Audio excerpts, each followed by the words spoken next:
Just for Spotify. Okay, so now what we're going to do today is the idea with today's class was to give everybody a little bit of stuff for kind of a good, so most levels anyway, you know. The idea being I'm going to start off with a little bit of beginner stuff and just that kind of crack, talk a little bit about grips and the reason why I use the grip I use.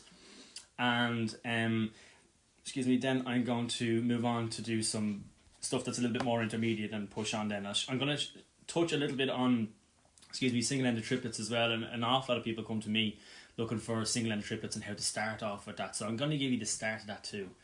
I'll show you how that all works, okay? So, we must. So the first thing I'll just show you first of all is just with the grips of the stick. There's loads of different ways of holding the stick, okay? A lot of people start off when they're playing with this kind of grip. I did it for years myself.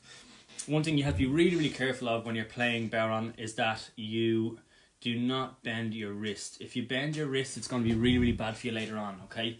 A lot of people play with a bent wrist this way. I actually did it myself, and the reason why I'm saying don't do it is because later on you'll have issues within your arm, okay? So RSI and all that crack, you know, carpal tunnel and all that stuff. So just be careful that you don't do that, okay? So the way to do that, first of all, just going to help you eliminate that if you are doing it.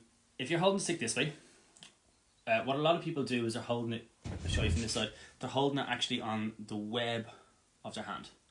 You're right in there. And that's what's forcing them to bend their wrist, because when they go to turn the stick towards themselves the way you should be, you're this way, your wrist is bent, so it's going to be really, really bad. So basically why this is bad is because you have the weight of your hand and the weight of the stick grinding on your actual wrist, if that makes sense. So what you need to be really careful at. So the way to change this and fix this is, instead of having the stick there, okay, get the stick straighten your wrist and put it onto the first bend of your index finger. This is the way I do it. Now a lot of other people find their own way works for them, and that's totally cool. I have a few of my own students jump in there. Hey Mags, a few of my own students there now myself, and they all play with different grips themselves. That has worked for them. But I would have started them off on these grips. So what I do is the stick rests on the first bend of your index finger, and then thumb just sits on top. Now what I do then is instead of having all three fingers underneath the stick like this, I'll keep the middle finger in and drop these two out. Okay? So for any of the young lads watching or young girls watching, the way I explain this is like Spider-Man spinning a web, right? So he keeps his fingers in and he goes like that, okay? So the web flies out. So what we're doing is instead of having two fingers that way, we're having just one. So this is the shape, okay? Stick just goes there, and then thumb just holds it down. The grip is actually only there, okay? So when you're playing, especially when it comes to doing single-ended stuff later on, try your best to be loose within your hands, because if you're tight within your hands, you're going to have problems here and here, okay? Just learn how to be nice and loose. Just figure that out as you go, okay? That'll get a little bit better as you go, okay? Now, so what we're going to do is the first thing, really, really quick, I'm going to show you is just really, really basic fours. Just the first 5 or 10 minutes or so of the class, just going to give some stuff for beginners, okay? So the idea being your strokes, what I do when I'm playing is I try my best not to be too wide. Excuse me, this works totally fine for other people and they're nice and wide. Just for me, I prefer to be this way. I find that the stick glides off the drum an awful lot easier. So what we're going to do is just playing very, very basic, just 1 out of 4, emphasizing the 1 out of 4, okay? So what you're doing is you're going to go like this. 1, 2, 3, 4, 1, 2, 3, 4, 1, 2, 3, 4. Just like that. Really, really simple. Now, what I tend to do is I don't use too much of my arm. This is what an awful lot of people do at the start. Another kind of a thing that they do wrong at the start is they'll use all of their arm, right? They'll play like this. You don't want to do that. You want to try and get yourself out of that habit and just use your wrist, okay? Now, what I do when I want to emphasize a beat, emphasize obviously mean just kind of hitting it a little bit harder, making it stand out.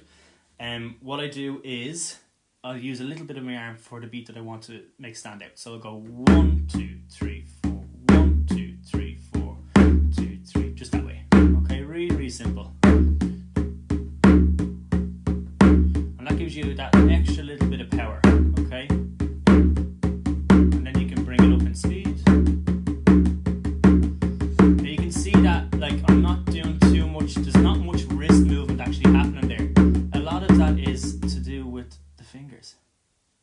see I can actually nearly play without using my wrist at all, see?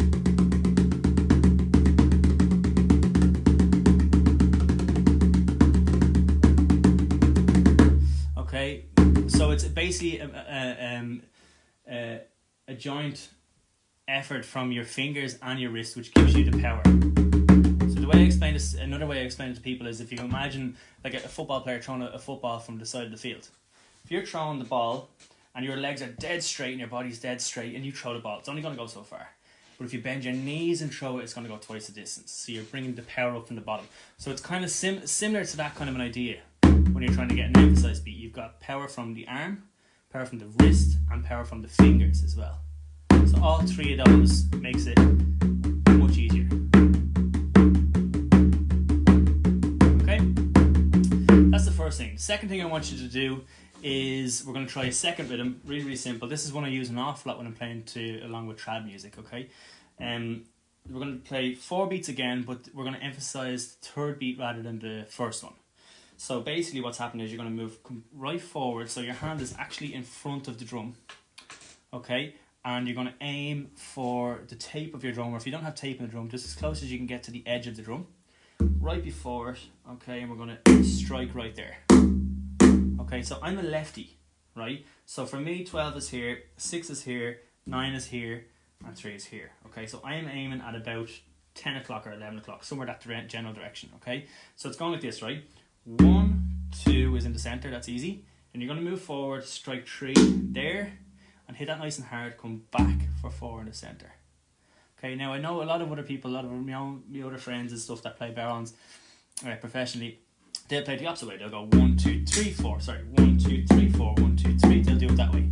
It's whatever works for you. I find going outside works for me, okay?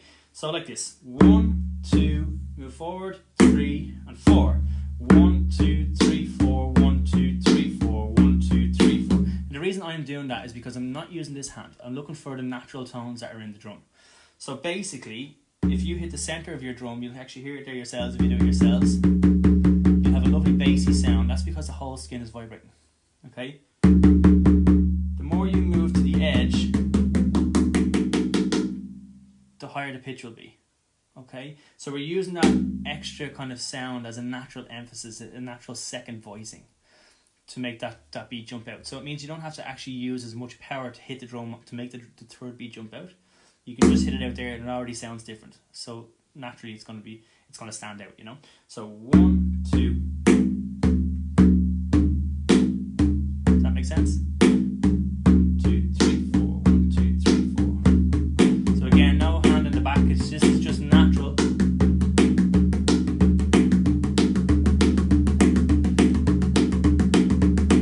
And in baron playing or in the baron world, we would call these rhythms like motor rhythms, known as motor rhythms, because they just chug along and they're dead straight.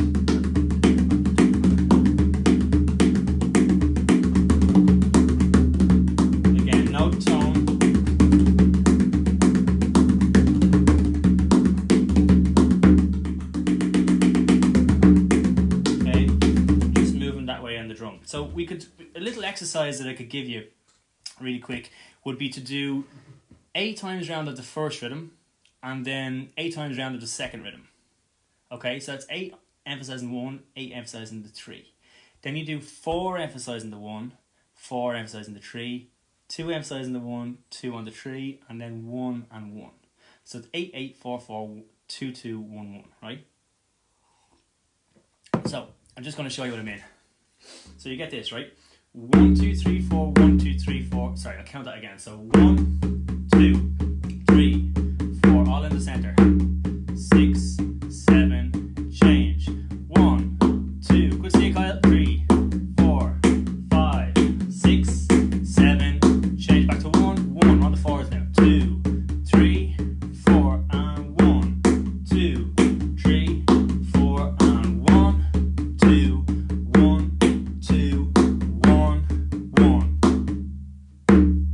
On the one of the last of the next bar to finish. Okay, so you get this a little bit faster without me talking.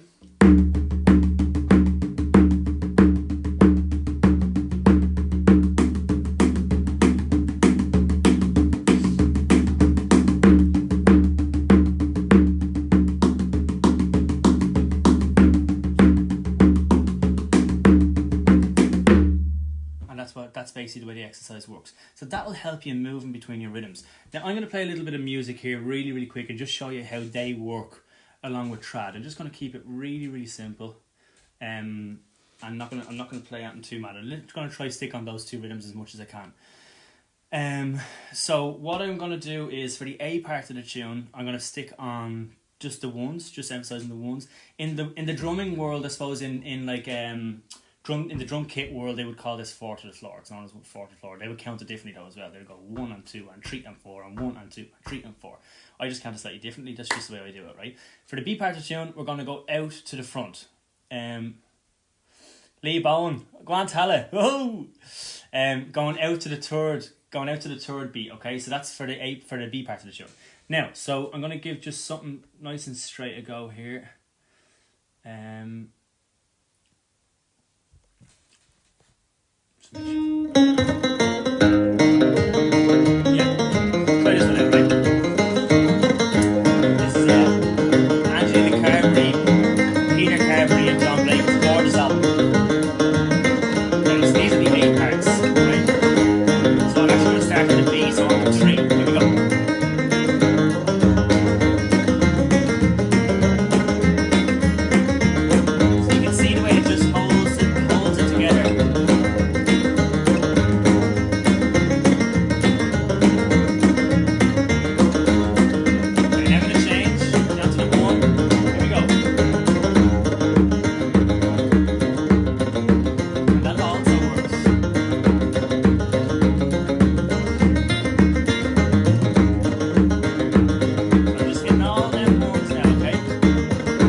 That's the kind of idea. That little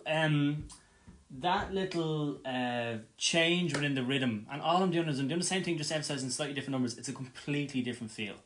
Okay, so that'll help you an awful lot. Now we're going to move on a little bit. Okay, we're going to move on to a kind of more of a groove rhythm.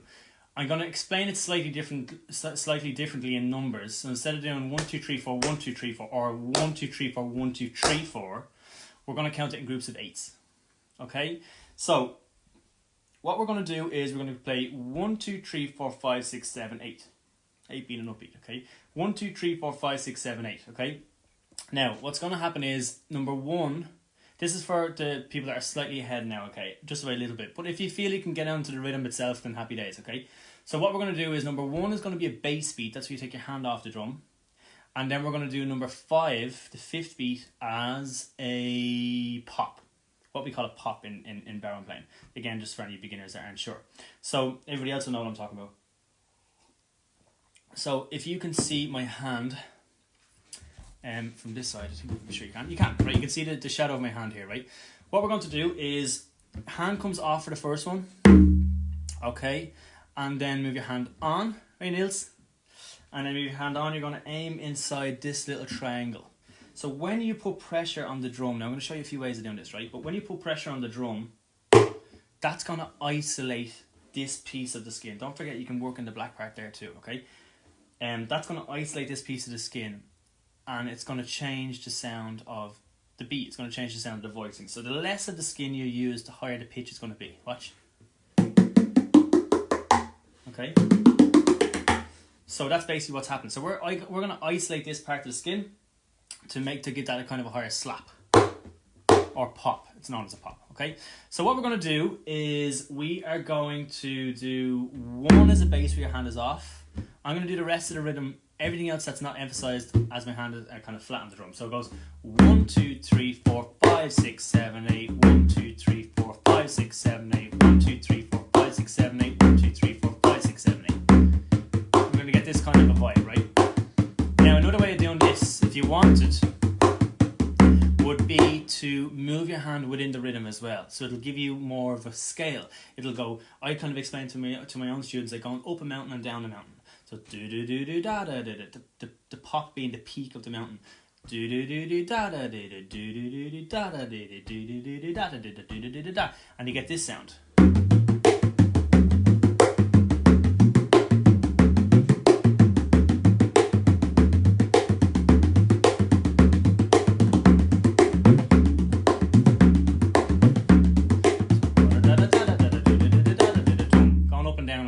So imagine that kind of a sound when you're trying to practice this at home. So the idea, what I'm going to do is I'm going to give you a couple of little steps. Oh, just to show you the other ways of doing pop. The other way I do a pop is instead of putting my hand like this with your thumb can get in the way. Okay. What I do is I keep my thumb down. I press all of this part of my hand onto the skin. The bottom part here doesn't actually touch top. I'm just pushing that in. So from this side, this is the shape. So my finger isn't on top. Okay? So your thumb is in there and you're pressing all of that in. So that means you can get a little bit higher. Now, you can do it this way as well by just closing the cavity and playing up in the little square, up in the little triangle. But I'm doing it this way, and you can just go all the way up to the top, and you can actually play right up in here, which is really handy, okay? So you can go like this.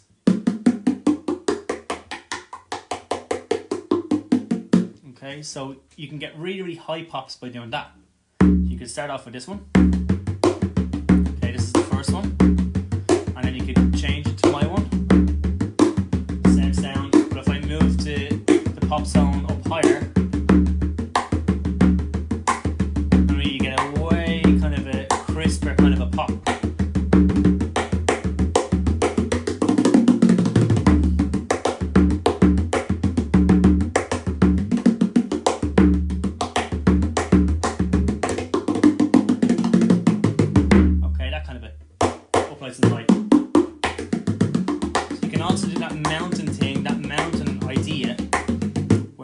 Is here, and number 1 is here, number 5 is up here. So 1, 2, 3, 4, 5, 6, 7, 8. 1, 2, 3, 4, 5, 6, 7,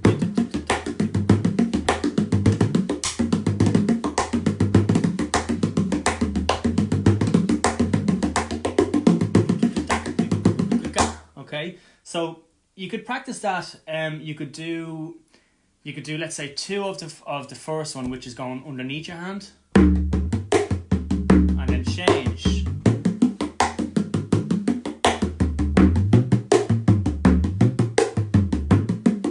So if I had a little bit more time, I'd explain that a little bit more in depth with you.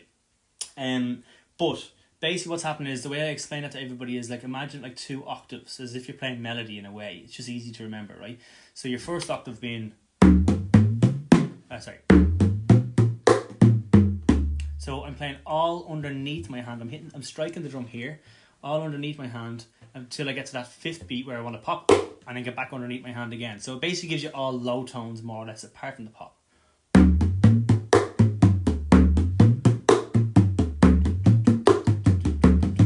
Okay, that kind of an idea. And then your second octave being above your hand. Okay?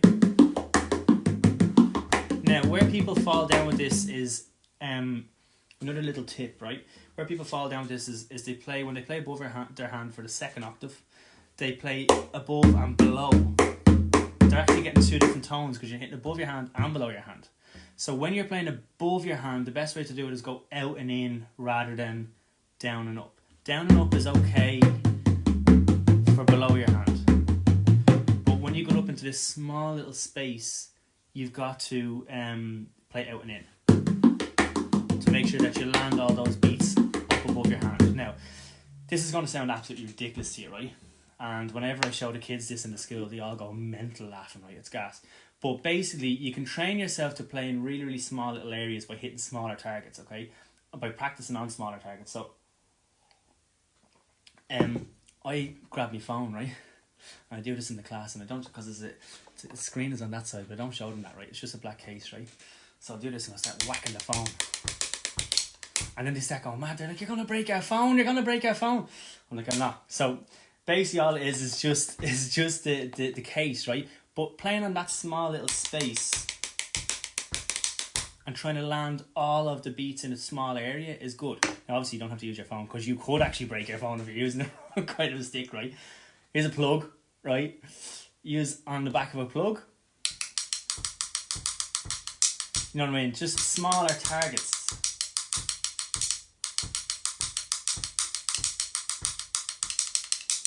You know what I mean? That kind of idea.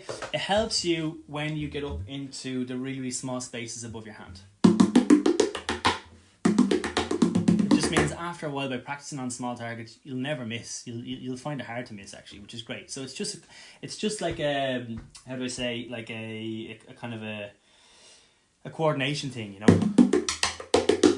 Just like a kind of an accuracy thing, trying to aim inside those little areas. You will hit little clicks every so often. You just heard me doing it there. But sorry, you'll do it by accident. You'll do it by accident every so often. Don't worry about that. After a while, you'll figure out ways of putting that in and making it sound cool. So that's grand. You can pretend like you were trying to do it.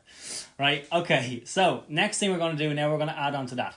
So we're going to use the idea of doing the 8 beats and emphasising 1 as a bass, emphasising number 5 as a pop, and then we're going to do 6 of those.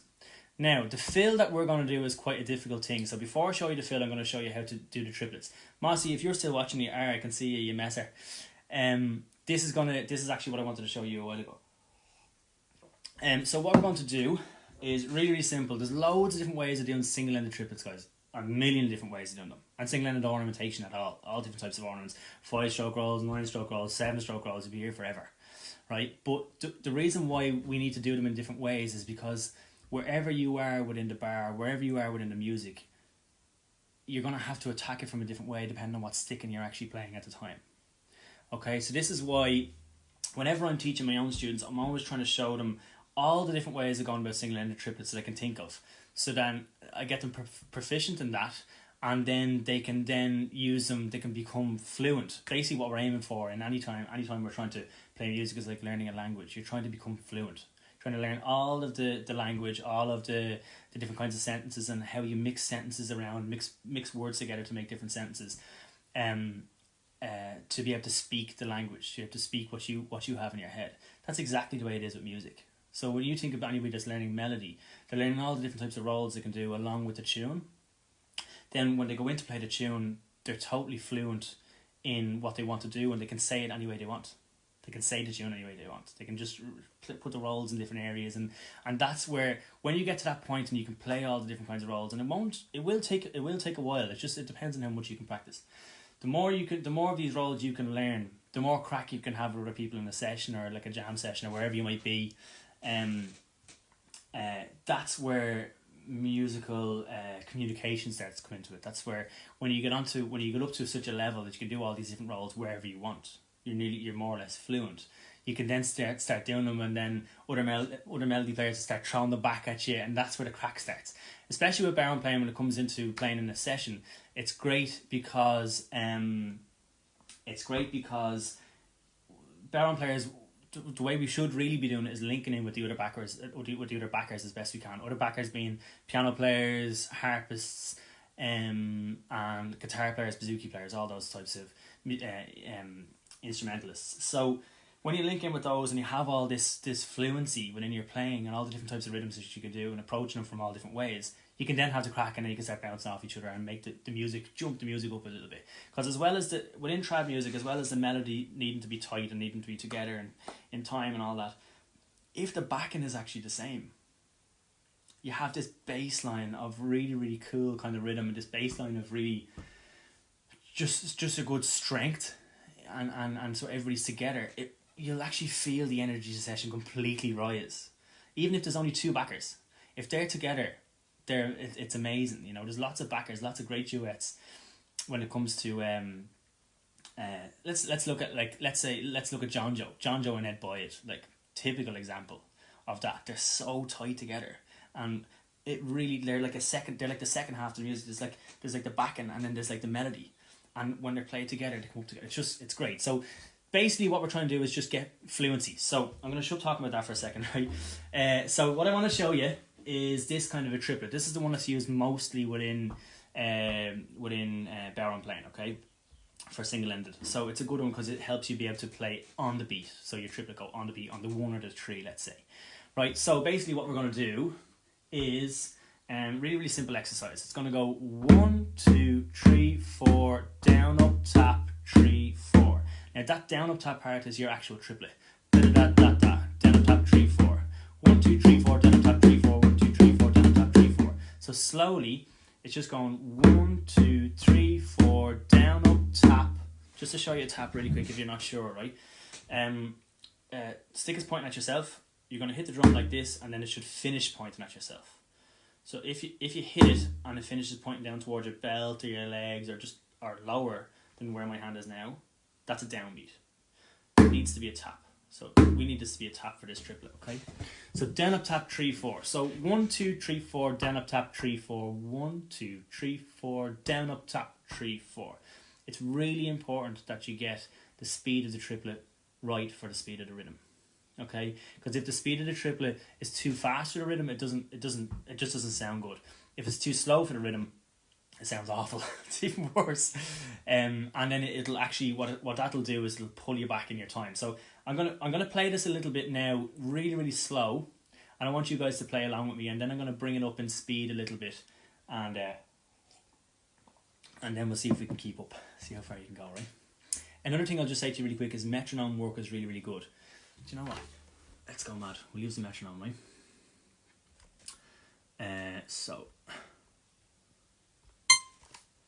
Right, what we're going to do is that high beep is 1, 2, 3, 4, 1. So each of these beeps we're going to do it as the beep is number 1 out of 4, right?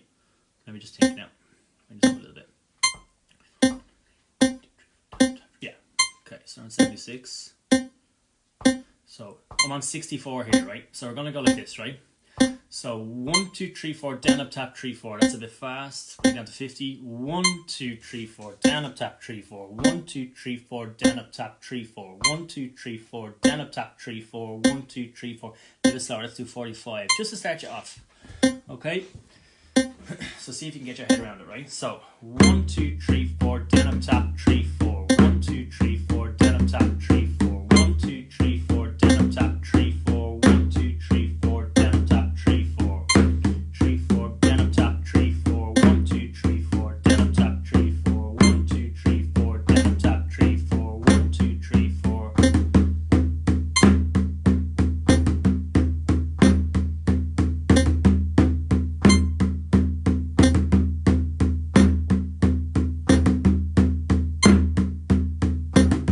Okay, that's at 45. Let's go up to 49. A little bit faster. It's only that you won't really notice it too much, right?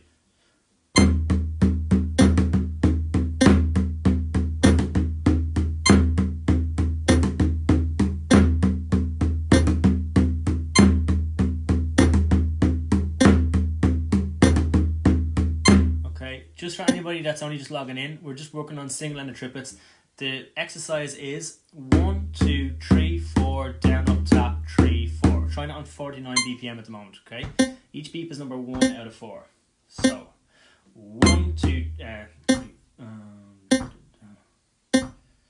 1, 2, 3, 4, down, up, tap, 3, 4. 1, 2, 3, 4, down, up, tap, 3,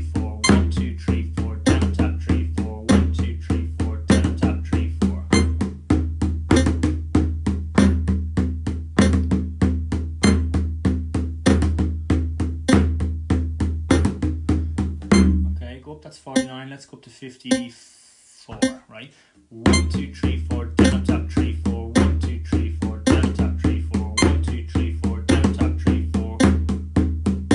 When you're doing your triplet, guys, just try, let it, how do I say, make every beat in the triplet be nice and loud, you know, they should all be as loud as each other, if you can get that. Don't have one kind of beat kind of more dominant if you can. Now I'm emphasising purposely so you can hear it on the beat. But what you're striving for really is to have the whole triplet to be even across in sound. Okay? 4.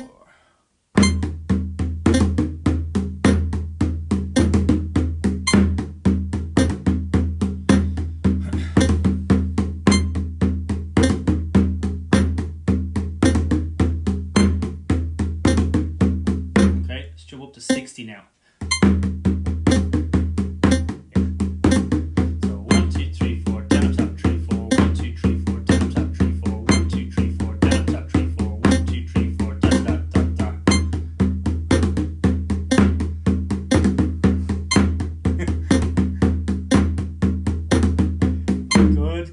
Slaggins here from Column. So 1, 2, 3, 4, down up top, 3, 4, 1, 2, 3, 4, da da da da da da da da da da da da da.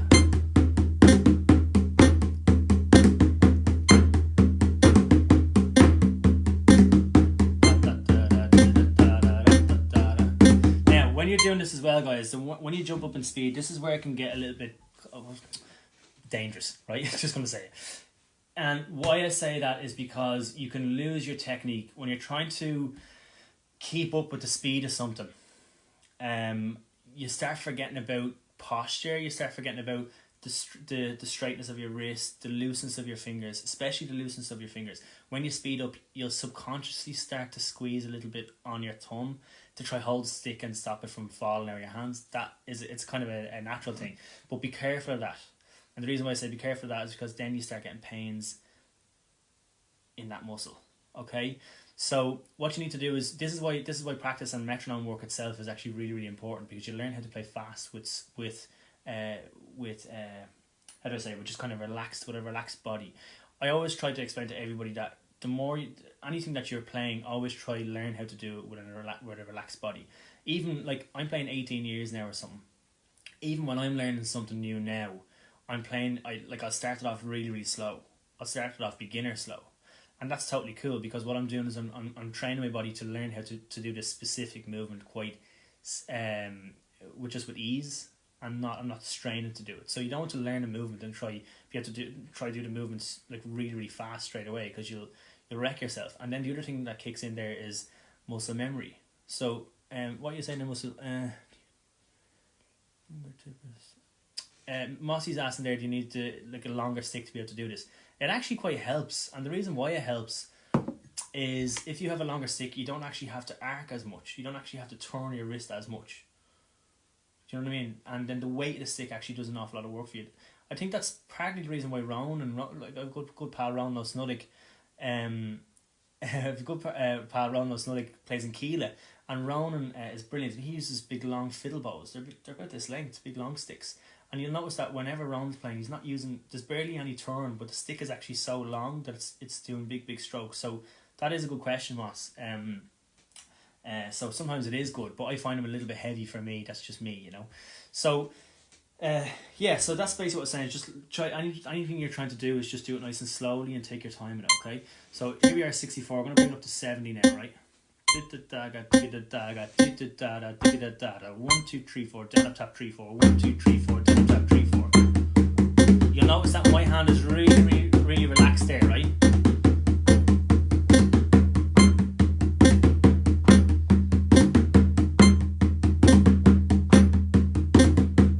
Okay, gonna go up a little bit more for anybody that can.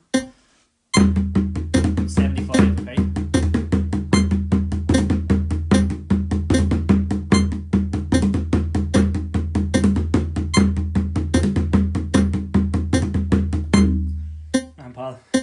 Going up to 80. So there we are, 80, right?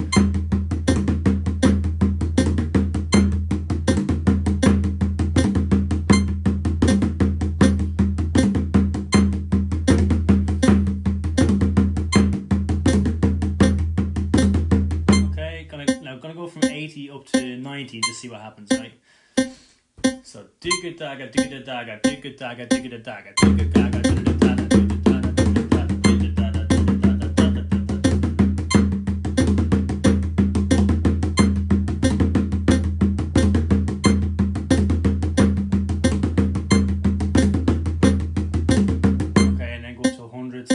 Here. Digga-daga, digga-daga, digga-daga.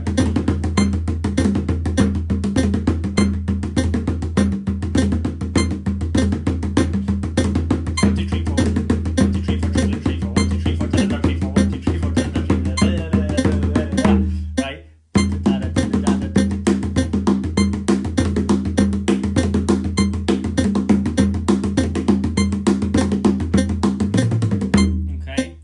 So with that triplet, now I want to show you kind of a cool roll. So okay, it's going to go on the end of a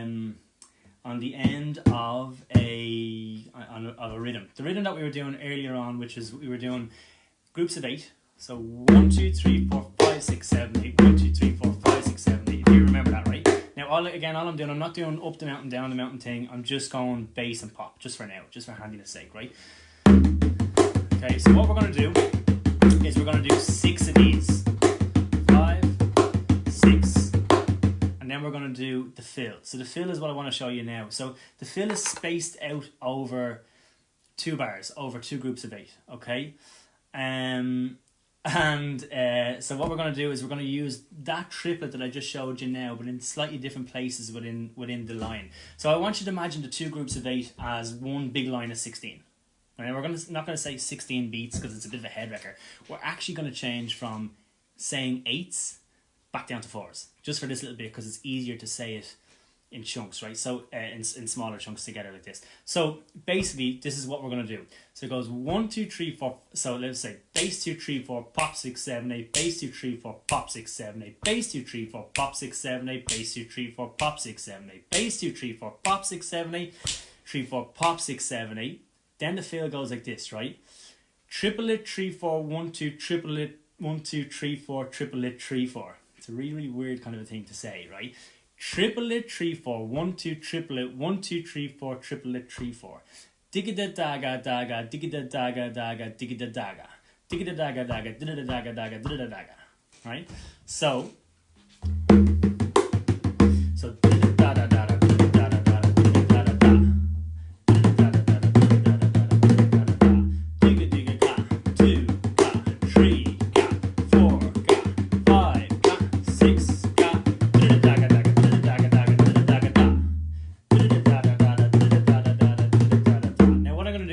That down for you, right? We're going to take it into 2 groups, half of that. So break that in half. We get this, right? So triplet 3, 4, triplet 3, 4, 1, 2, triplet. That's what's going to happen in the first half. Triplet 3, 4, 1, 2, triplet. Triplet 3, 4, 1, 2, triplet. Triplet 3, 4, 1, 2, triplet.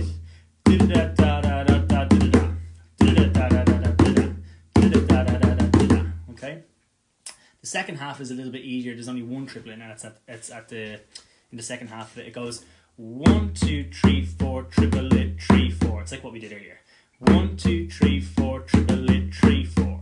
1, 2, 3, 4, triplet 3, 4. Now when you add them together, that's when it kind of gets cool, right? So you get so triplet 3, 4, 1, 2, triplet 1, 2, 3, 4, triplet 3, 4.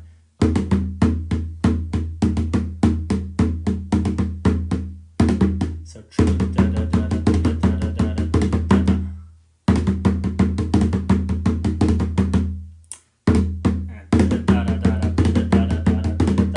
okay, so that's going to go on the end of it. So it goes, how we say it? So we're doing 6 groups, 6 bars first, and then the actual fill, sorry, there's something to say here. The actual fill itself is going to go on over the space of the 7th and 8th bars, a long fill.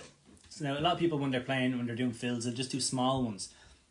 They'll do like 3 groups of 3 bars, 3 groups of 8, and then they'll do a small fill over the spacing of the 4th group of 8. right? Now, what I would do is I would say the best thing to do is always do a fill at the end of 8 rather than at the end of 4, because you find yourself doing too many fills then. And what that does, I'm actually a demon for myself. I have to catch myself from doing it as well, you know.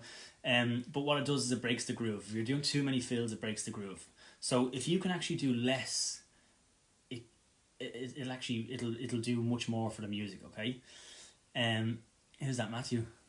Oh yeah, we miss you and Bray, man. Just have some crack over there, but you'll have to knock down him over in Ashford here now. Go down and see the puppy. So what was I saying? So yeah, so don't do too many fills, guys, because if you do too many fills, it's gonna break your groove, gonna mess everything up altogether. Now, not that it's technically wrong, it's just not musically, it just doesn't sit in the music too well if you're doing too much. You're just too busy. Being too busy is not a good thing. Okay? So basically, what we're going to do with the whole thing now is we're going to do our fill over the 7th and 8th. It's a long fill. Okay? We're going to go 1, 2, 3, 4, 5, 6, 7, 8, 2, 3, 4, 5, 6. It's hard to say that with the numbers here just for a second. So triplet 3, 4, 1, 2, triplet 1, 2, 3, 4, triplet 3, 4.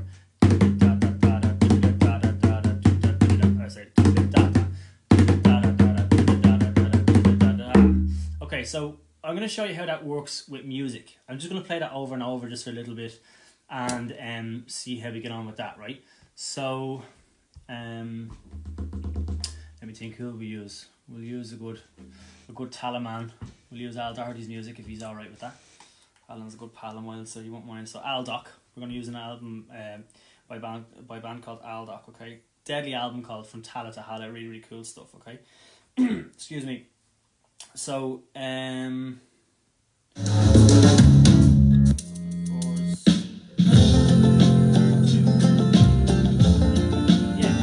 this one. So this track here is a track called Soona Lucky Da, right? Soona Lucky Da, and it's a really, really cool track, really nice vibe. It's not really kind of traddy at all. Now I can show you how it works with trad as well, but this is a little bit more of a contemporary kind of thing. It sits better over this kind of a thing. So I'm just going to play through it. I'm going to let it go. I'm going to let it go around a little bit first, and then I'll jump in on the next. 3, 4,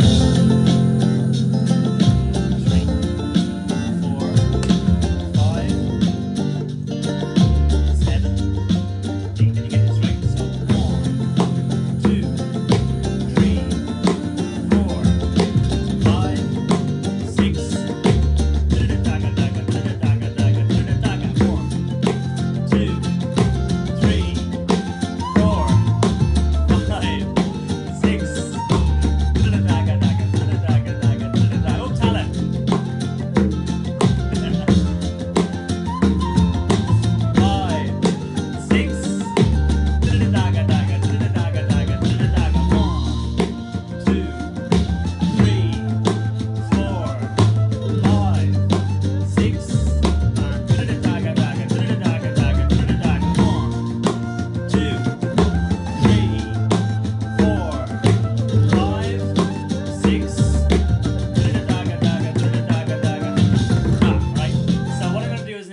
'Gonna try some other kinds of ornaments and show you how some other cool ones fit in. Obviously I'm not going to be able to show you all them today because we're actually nearly running out of time, but we could be here going through all the ornaments, but it's actually something you need to practice before you move on to the next one. It's really important, okay? So I'm going to show you how, with the same kind of mapping, 6 kind of bars with a little bit of ornamentation throughout those bars, and then those kinds of, that kind of a fill over 7 and 8, but I'll show you some different ways of doing, I'll play some different ways of doing that fill with 5-stroke rolls or offbeat triplets and stuff, that kind of crack, right?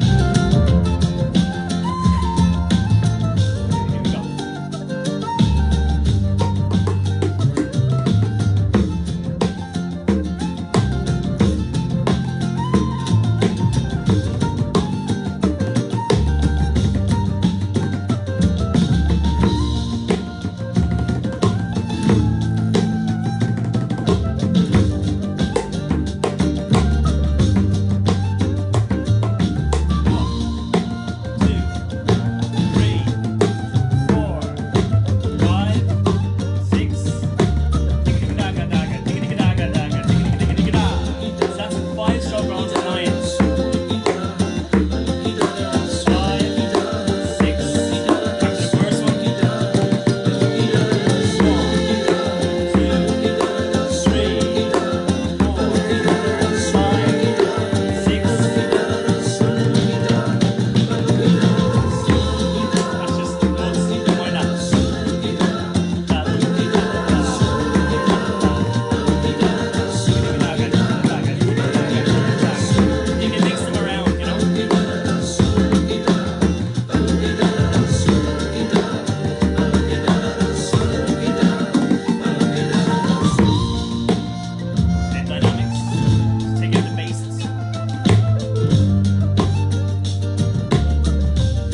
join at the end.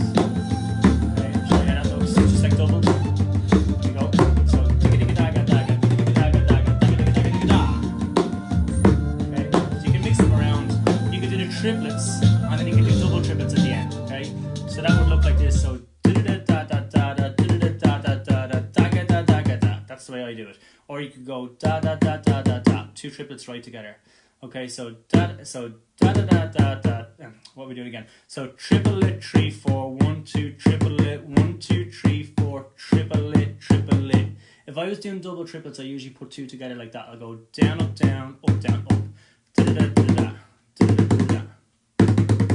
And what I tend to do myself is I tend to emphasize the start of each triplet. So da da da da da da. That's what I do. And when I'm doing double triplets, it's easier to keep them together. Da da da da da. You know, so boom, ah, da da da da da, boom, ah. You can put that on the end. It would be too much really, but as an exercise, it's good. Boom, ah, da da da da da, 2, ah, da da da da, 3, and da da da da da da da da da da da boom, ah, da da da da da, boom, ah, da da da da da, boom, ah, da da da da da, da da da da da da da da. Okay. So, if anybody has any questions, just throw them up here. We'll spend the last I've actually gone over time, but I'm okay with that. If the Academy are okay with that. Just to let you know as well, we're doing this through the Academy up in Derry there, the Cultúrlann. They're great people. They're really, really good. Anybody that's up around that area, definitely get in and join in the classes up there. They have some great teachers, great tutors teaching up there. And I was up there only a while ago, and it was last year, the year before. And they had some great tutors, but all the kids coming together. The standard of music up there in Derry is fantastic, and it's really, really good to see it. So big congratulations to you guys for doing that, guys. Well done. And thanks for having me as well. It's been really good. I'm going to spend the last couple of Debbie wants to see me puppy. She's downstairs asleep. If I do that, she'll be screaming and wrecking my head, so she might whiz on the ground. We might not chance that just in case. I'll be told to clean it up then. But I'm going to spend the last couple of minutes just taking some questions. If anybody has some questions, just throw them up here, and I'll give you a little hand out with it there. So whatever you have, guys. My name up. Yeah, so just with stick control and that as well, just remember what I was saying to you there as well about being nice and loose within your hands. That's really, really important, okay? That's super important. Just with the nice and Emma, just with the metronome, work the metronome. That's good. You can just do, would that whiz be a paradiddle? Paradiddles. I'm going to give you a paradiddle here for the crack as well now that you've asked for it. Mass. So you could do a paradiddle is a really, really cool thing, and it helps an awful lot with your practice as well, with doing double ups and just strengthening upbeats. That's actually something I get a lot of people asking me about as well. Strengthening upbeats. Hey Derek, no, this is just a once off, Derek, unfortunately, buddy, but yeah, that's basically the crack. So a paradiddle, really, really interesting thing. It's a rudiment that we've taken from drummers, right? Do you tighten your grip when doing single-ended rolls, longer rolls? Just enough, Nick, just enough that I don't drop them, man, that's all. Just enough that I don't drop them. You want to stay loose. If you play with a tight hand, it's just not going to work out too well for you, okay?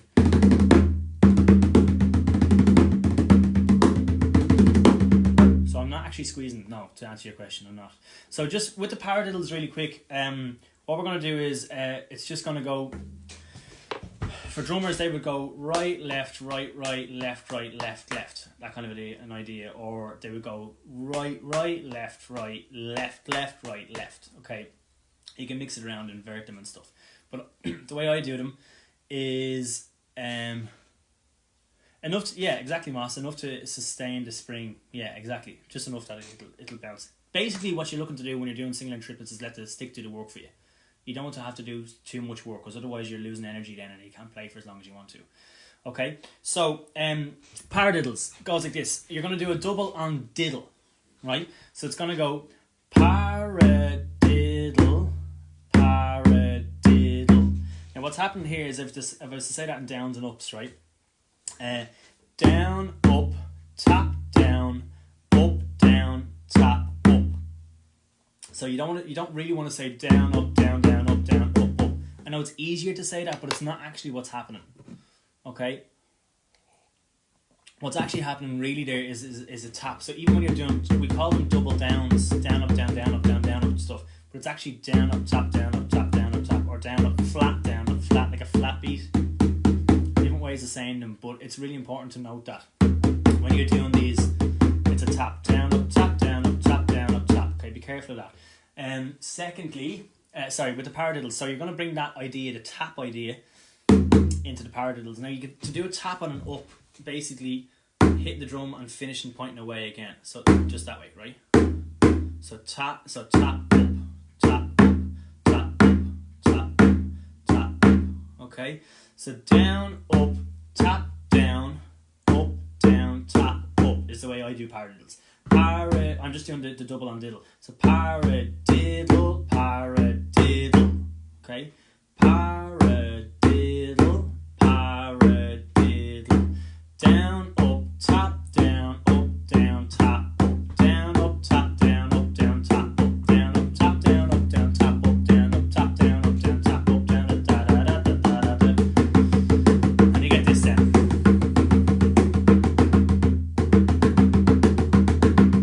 Now you'll notice that the upbeats are always going to be a little bit harder than the downbeats to do and to get these right. But it's really it's really important to get that right. Okay, so that's basically all I really have time to show you today, guys. There was loads of yous knocking around there. And what kind of skin is on the drum, Daryl? I'm using, that is, Rob, you tell me. What one was on that again? I think this was, it wasn't deer, this was goat. This one was goat, just a kind of a thin goat skin. So if you know, if it's kind of hard to see, what was the shot? Yeah, so you can see all the little kind of thinner bits around here. It's a thinner part of the drum. I've a heap load of them there. There's an old drum. Rob hasn't seen this for a while. An old drum kangaroo skin. These are great. Now you can see some of the little spots in this. They're not actually holes, but they're just thin parts of the skin. I'm always really wary of those parts of the skin that you don't pop them. So usually when I'm playing, I'll turn it that way and keep that bit at my body. Okay, you can actually see where I'm playing to do my third beat. You know the way I was showing you earlier on with that kind of trad sound. I love this drum. It's great. I never played. Should be playing it more often. So when I'm playing out the front of the drum, you can see where I'm actually hitting. You can see it's starting to get worn there. And all of this, whenever I'm getting a drum off Rob's really good. It came up with this great idea, and this was the first drum that he did it on. Instead of using tape on the drum, he started to use a black, just like a dyed kind of a skin. A dyed kind of a goat skin, or whatever skin he was using. This is kangaroo, so this is probably kangaroo as well. But I would use a lot of rim shots.